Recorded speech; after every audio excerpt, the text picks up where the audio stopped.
Venária, CEO da BRK Ambiental e porta-voz no Brasil do ODS 6, Água e Saneamento, que é um dos 17 Objetivos do Desenvolvimento Sustentável estabelecidos pela ONU. E é com muito prazer que eu inicio, neste Dia Mundial da Água, uma série de conversas sobre o tema que está diretamente ligado à Agenda ESG, que é a sigla em inglês para Environmental, Social and Governance, usada para medir as práticas ambientais, sociais e de governança de uma empresa e que vem sendo considerada para investimentos com critérios de sustentabilidade. A água e saneamento, que tem impacto direto na saúde, no meio ambiente, na educação e economia, é talvez dos setores da infraestrutura aquele cujo negócio está intrinsecamente ligado a estas práticas. O S de saneamento é o S do social. E para essa primeira conversa, eu tenho o prazer de receber a Marta Cellier, que é advogada, mestre em economia. Marta é gestora especialista em políticas públicas e gestão governamental com ampla passagem nos órgãos públicos federais. Atuou como diretora do Departamento de Regulação e Concorrência da Aviação Civil, da Secretaria de Aviação Civil. Atualmente é secretária especial do PPI, é o Programa de Parcerias e Investimentos, e tem uma longa história com parcerias público-privadas. Além disso, a Marta foi a primeira mulher a ocupar o cargo de CEO da Infraero, tendo também exercido a função de assessora-chefe da Casa Civil da Presidência da República, onde foi uma das principais articuladoras da reforma da Previdência e da MP 844 e 868, as medidas precursoras do novo marco legal do saneamento, momento em que tive o prazer de ter o primeiro contato com Marta. Marta, seja muito bem-vinda e muito obrigada por estar aqui. Muito obrigada pelo convite, Tereza. Sempre um prazer e uma alegria poder conversar sobre essa pauta tão importante, que é a água, o saneamento básico, com você, que nos inspira muito na sua trajetória também nesse setor. E aí, Marta, eu vou começar com uma primeira pergunta para você.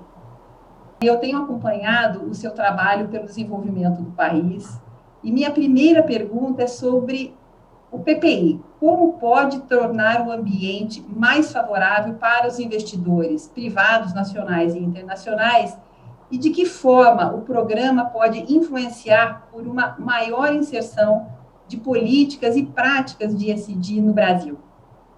Perfeito, Tereza.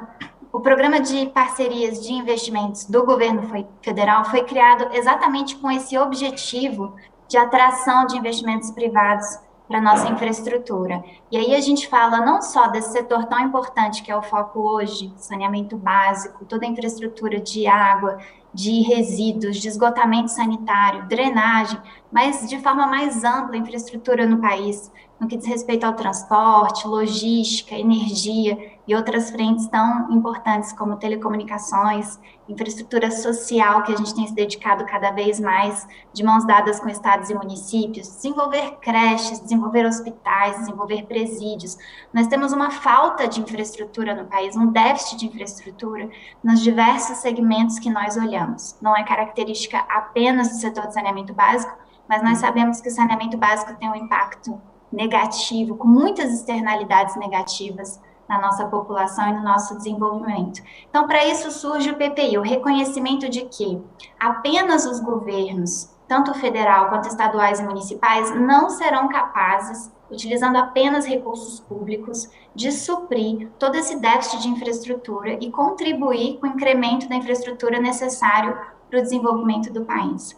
Então, se a infraestrutura não será ampliada apenas com recursos públicos, precisamos captar recursos e investimentos privados. E aí é o foco do programa. O foco é atrair esses investidores, contribuir para que os projetos de infraestrutura sejam bem estruturados, com segurança jurídica, com previsibilidade, com tudo aquilo que o investidor precisa para ter coragem de entrar no projeto, com, claro, taxas de retorno interessantes, mas também com obrigações e direitos muito claros em relação a esse contrato que costuma ser de longo prazo no setor de infraestrutura. Então, foi muito bem-vinda a criação do programa, acho que ele tem desenvolvido um trabalho importante, não só no contato direto com os investidores que já estão no país, lidando com projetos de infraestrutura aqui, mas também com todos aqueles que a gente quer atrair em razão exatamente desse grande déficit de infraestrutura. Precisamos atrair muitos investidores para cá, e o perfil do investidor que busca projetos de infraestrutura com impactos positivos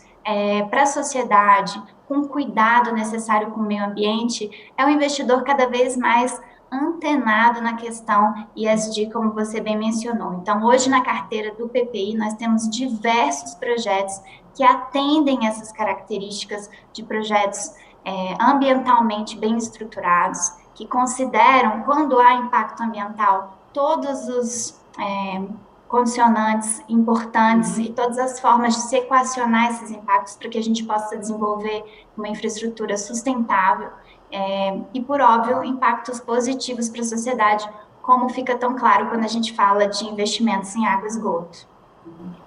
Você falou palavras-chave, né, Marta, como previsibilidade, pipe de projetos,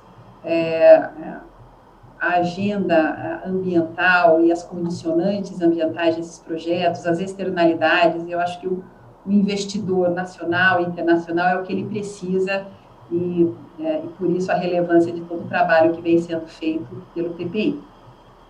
Bem, uma segunda pergunta, Marta, eu vi o último relatório do PPI, que saiu agora no final de fevereiro, mas nesse último relatório estão previstos leilões de 120 novos ativos em 2021.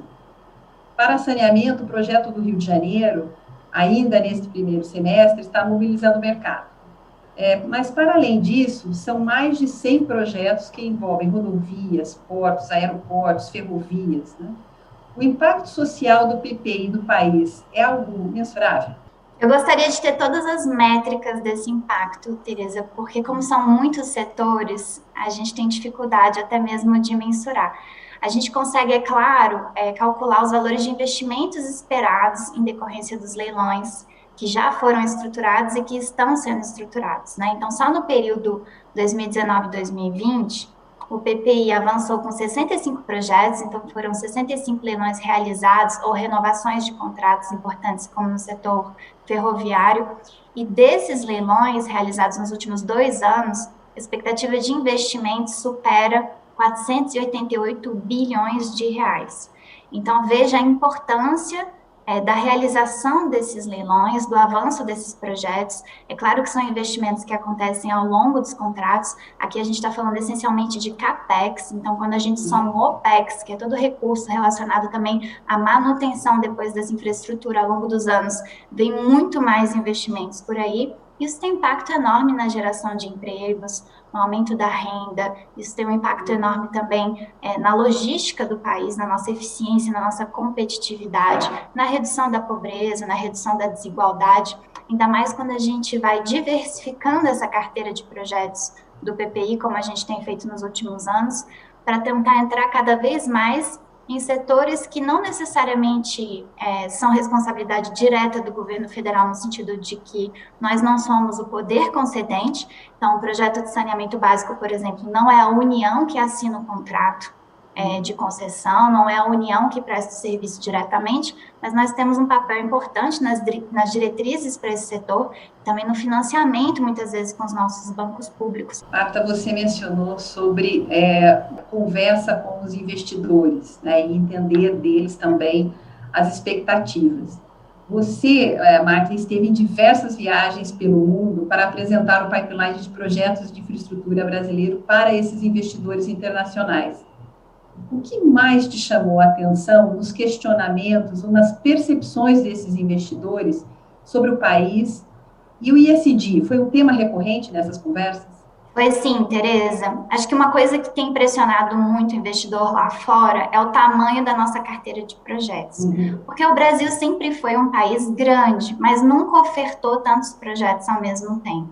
E é difícil encontrar no mundo, eu diria que não tem paralelo hoje, um país com tanta oferta de projetos de infraestrutura, já com estudos realizados, ou seja, no detalhamento já preparatório para a realização de leilões. O sentimento que eu tenho quando a gente conversa lá fora com os investidores, Tereza, é que a gente está apresentando o Brasil, porque é como se fosse um país ainda em construção. A gente tem a oportunidade de investimento em todos os segmentos. No saneamento básico, 700 bilhões de reais para universalizar o esgoto, não é todo o país que tem uma carteira de projetos desse tamanho para ofertar. É claro que, por um lado, é triste, porque nós gostaríamos de estar no Brasil já lá na frente, em termos de desenvolvimento, que a gente não tivesse tanta necessidade de investimento, que esses investimentos já tivessem sido feitos, mas hoje, sendo a nossa realidade, esse déficit enorme de infraestrutura, que a gente transforme ele em oportunidade. Então, a gente tem visto, sim, um apetite muito grande dos investidores lá fora, principalmente os que estão voltados para o segmento de infraestrutura, para o Brasil, porque sabem o tamanho do nosso mercado e a seriedade da estruturação dos projetos que estão sendo ofertados nos últimos meses e nos próximos meses. E eles sempre se preocupam muito com essa agenda da proteção ao meio ambiente, do desenvolvimento sustentável, nos perguntam muito sobre esses processos e do impacto para a população de cada um desses projetos. E aí, em termos de ESG, Tereza, eu acho que os nossos projetos no setor de saneamento são talvez um dos mais qualificáveis nessa agenda, porque o impacto ambiental é óbvio, em termos de redução de poluição, de proteção do meio ambiente, mas o impacto social também é tremendo. Você conhece melhor do que eu os números, o tanto que isso impacta a redução da mortalidade infantil, redução de doenças, o tanto que isso afeta até mesmo a produtividade das pessoas, a ida à escola das crianças, o turismo, a valorização imobiliária, a saúde como um todo. Então, são muitos efeitos positivos que têm demonstrado aí o interesse dos investidores de vir para cá. E como você bem disse, né, Marta, o saneamento realmente tem um impacto muito grande nessa agenda social. De fato, é triste a nossa situação, mas essa também é a nossa grande oportunidade do momento, né? Então, estamos bastante animados com o novo marco e os novos projetos que já estão no pipe e que virão. E sobre o aspecto do investidor, Marta, existe um investidor ideal para os projetos de infraestrutura brasileira? Olha, Tereza, cada vez mais acho que o investidor ideal é o investidor responsável em todos esses aspectos que são considerados no projeto ESG, mas eu vou além, responsável com o cumprimento desses contratos, ou seja, com capacidade de fazer frente a todas as obrigações que estão ali previstas, que costumam ser muito relevantes quando a gente fala em infraestrutura. Com responsabilidade em relação aos trabalhadores que vão estar envolvidos no projeto, em relação aos usuários, aos consumidores daquele serviço, em relação à modicidade tarifária, responsável com a qualidade dos serviços que vai ser prestado e todos os impactos relacionados a essa infraestrutura, preocupado com o meio ambiente, com as externalidades do projeto, com a mitigação de impactos negativos. Buscar um investidor para o setor de infraestrutura não é a mesma coisa que buscar um investidor do mercado financeiro para comprar ações de uma companhia, né? Esse é um investidor que, de certa maneira, está prestando um serviço no lugar do Estado, no lugar do poder público, mas por ele regulado. Então, faz, às vezes, de prestador de serviço público. E isso é muito importante para a população, para que ela receba um serviço de qualidade do outro lado. Então, é claro que a gente busca cada vez mais amarrar todos esses contratos para garantir que a gente chegue nesse investidor, ou seja, tem vários mecanismos que nos permitem trazer requisitos, qualidade de capacitação, de experiência já na atuação de alguns setores, capacidade econômico-financeira para participar daquele tipo de contrato. Tem vários itens que nos permitem já afunilar para encontrar esse investidor. Eu acho que, naturalmente, o investidor que busca o setor de infraestrutura, que sabe que está prestando um serviço do outro lado, também vem com essa carga de responsabilidade em relação aos serviços e aos contratos. É um investidor que tem que ter visão de longo prazo e, para além da capacidade financeira, a capacidade de operar e executar, né, e comprometido com o serviço que está prestando. Isso é importante, de fato.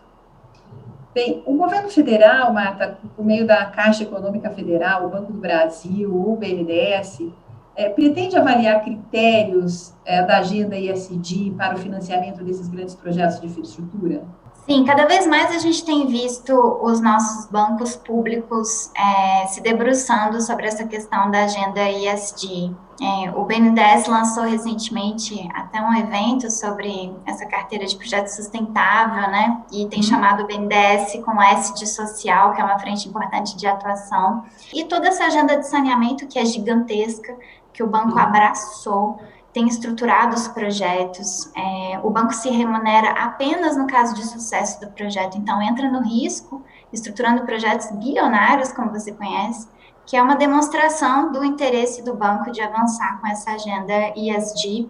Mesma coisa a Caixa Econômica, nós temos conversado muito com o time do FEP, que é o Fundo de Estruturação de Projetos do Governo Federal, que eles administram, então estamos todos os dias praticamente em reuniões com o time do FEP, estruturando projetos também no setor de saneamento, muitos projetos na área de resíduos sólidos urbanos, que tem um impacto enorme também no meio ambiente, por óbvio, combatendo os lixões e também na saúde da população. Nós vamos ter nosso primeiro leilão, Tereza, de resíduos sólidos urbanos, são uma concessão de serviços de coleta, transporte e destinação adequada de resíduos com 8 municípios em Minas, é um consórcio chamado Convale. O leilão está previsto agora para o mês de março, foi estruturado justamente pelo time da Caixa Econômica conosco e com esses municípios de Minas que toparam o desafio desse projeto, que nós esperamos que vai ser o primeiro de muitos. Nós estamos estruturando vários outros já pelo FEP. Então, são frentes importantes de estruturação de projetos que têm esse foco em desenvolver infraestrutura que tem impacto positivo no meio ambiente e também na transformação da vida das pessoas. O Banco do Brasil também tem avançado com essa agenda, o banco tem uma interação um pouco menor conosco em relação à estruturação de projetos de infraestrutura, mas nós sabemos que eles têm direcionado o crédito e buscado cada vez mais financiar empresas que tenham justamente um apelo forte com essa agenda ESG. Marta, nós fizemos um estudo aqui na BRK, junto com o Instituto Trata Brasil e com o apoio da Rede Brasil do Pacto Global. Por esse estudo, nós concluímos que as mulheres são as mais afetadas pela falta de saneamento no país, essencialmente as mulheres negras. Como os novos projetos de saneamento podem contribuir para a equidade de gênero? Essa avaliação é super importante, Tereza, porque muitas vezes as pessoas não percebem que a falta de saneamento pode afetar ainda mais a desigualdade entre homens e mulheres no nosso país. E esses estudos jogam luz sobre essa realidade, né? E isso faz com que você comece a comparar, por exemplo, resultados de meninas em escolas que não têm banheiros são muito inferiores aos resultados dos meninos. As famílias, as mães que moram em lares que não têm acesso à água, que não têm saneamento, elas têm muito mais dificuldade de acessar o mercado de trabalho do que os homens. As mulheres adoecem muito mais do que os homens pela falta de saneamento básico, tem mais casos registrados de doenças por mulheres.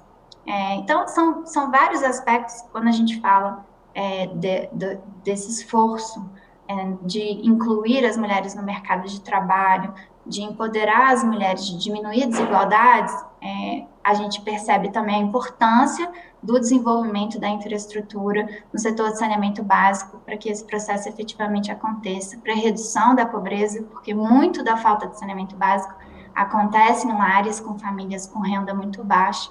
Então, tem toda uma cadeia de processos relacionados a essa falta de saneamento, afetando principalmente as mulheres pobres e negras. Esses projetos de concessão que a gente estrutura junto com os estados, Tereza, eles têm um foco muito grande na universalização, e a gente não universaliza se não contemplar essas famílias de baixa renda. Então, o próprio marco legal já veio na direção de fortalecer a importância de fazer investimentos, até mesmo em áreas muitas vezes não regularizadas, que era um ponto importante, porque mesmo que a área não esteja regularizada, às vezes ela está lá há muitas décadas. e é preciso levar a infraestrutura básica de água e esgoto para essas famílias, mesmo que a gente não consiga resolver todas as questões fundiárias do país. Esse investimento em regularização fundiária é essencial também, mas eu acho que o novo marco nos possibilitou estruturar projetos que trazem obrigações de investimento também nessas áreas de mais complexidade. Então, o projeto do Rio de Janeiro, por exemplo, ele prevê investimentos nas favelas do Rio de Janeiro. Isso é fundamental. Tem toda uma série de incentivos ali desenhados para que a concessionária tenha interesse em realizar também ainda mais investimentos do que aqueles previstos. E tudo isso é estruturado com um cuidado muito grande em relação à capacidade de pagamento dessas famílias, né, que é o que a gente chama de tarifa social. Em famílias que não têm a mesma condição, e a gente tem que entender isso, incluir isso no projeto. Então, tem um subsídio cruzado entre as famílias que têm condições de pagar pelo serviço e as famílias que não têm, de tal forma que a gente tem ali o que a gente chama de tarifa social considerada já nesses projetos de concessão. E essa tarifa social é muito ampliada no projeto, né? Hoje, salvo engano, 1% da população acessa essa tarifa no estado do Rio, e o projeto prevê passar isso para, salvo engano, 5%. Então, aumenta muito o número de famílias qualificadas para acessar essa tarifa social, justamente porque aumenta o número de famílias que vai passar a receber esse serviço no âmbito do contrato. Então, concessão, atração de investimentos privados no setor de saneamento básico é fundamental para trazer investimento para as famílias de baixa renda. Tem muita gente que não percebe isso, e vai ser fundamental para reduzir as desigualdades. E esse é o espírito do novo marco, é levar a universalização para todos os brasileiros. Os contratos estruturados da forma como você menciona, vai exatamente nessa direção. E, Marta, como mulher liderando um programa tão relevante para o país, eu gostaria de ouvir a sua mensagem final, a gente já está chegando no final da nossa conversa, e a sua expectativa de futuro para aquilo que o PPI pode promover para as brasileiras e os brasileiros. Tereza, eu tenho essa tendência de sempre transmitir mensagens de otimismo, não só pelo trabalho que a gente tem feito, pelo esforço que eu vejo em tantos ministérios, em tantas agências, no governo federal e também nos governos estaduais e também nos municípios, que agora muitos recebem novos prefeitos, de atrair investimentos privados e de estruturar bons projetos. Tem uma frase que eu gosto muito que diz assim, que pessimismo é humor e que otimismo é vontade. E a gente vê isso muito hoje em dia, né? Tem muita gente que está reclamando, que está insatisfeito. Para você ser otimista, você tem que estar com muita vontade de fazer as coisas acontecerem, tem que estar muito envolvido com os projetos e dedicado para essa transformação. E esse é um programa que se dedica dia e noite a tirar os projetos do papel, a tornar esses investimentos uma realidade. Eu conto com uma equipe excepcional, tenho muita gratidão, uma equipe pequena, mas todos ali, um grupo de otimistas, com uma capacitação, uma qualidade técnica de trabalho ímpar, que tem nos permitido fazer todos esses gols que a gente tem visto, de leilões exitosos, de contratos assinados, com muitos investimentos acontecendo, mesmo num período muito difícil para a nossa economia, para o nosso país, para o mundo todo, esse período de pandemia. Eu só posso transmitir uma mensagem de otimismo, temos sim dificuldades, temos desafios, mas isso apenas nos motiva a seguir em frente com mais trabalho. Marta, é muito bom ouvir você falar com tanta energia, com tanta competência e com uma visão de vamos fazer porque é possível, apesar das dificuldades. O leilão que você mencionou, para pegar um exemplo de resíduos sólidos, ele seria impensável há 2 anos atrás. Isso mostra, eu acho que a gente tem um olhar sobre a perspectiva da evolução. O presente sempre é muito difícil, mas ele já foi pior.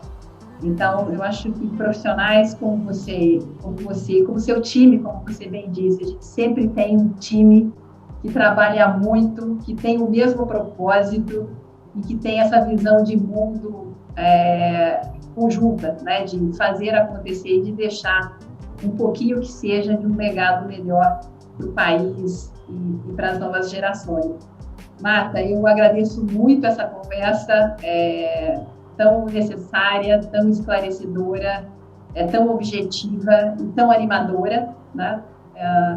e vamos juntas, né, disseminar essa importância das diretrizes do ISD para os negócios, ajudar a colocar o Brasil na rota de um país relevante para investimento, com um pipe de projeto, onde os investidores tenham várias opções para decidir como fazer, selecionar quais os investimentos fazerem, e é isso que o país precisa. Então, Marta, mais uma vez, obrigada para você, tenha uma ótima semana e vamos em frente para fazer um país melhor. Tereza, muito obrigada, mais uma vez, parabéns pelo seu trabalho, e vamos juntos, setor público e setor privado, transformar o nosso saneamento no Brasil. Muito obrigada pelo convite. Obrigada.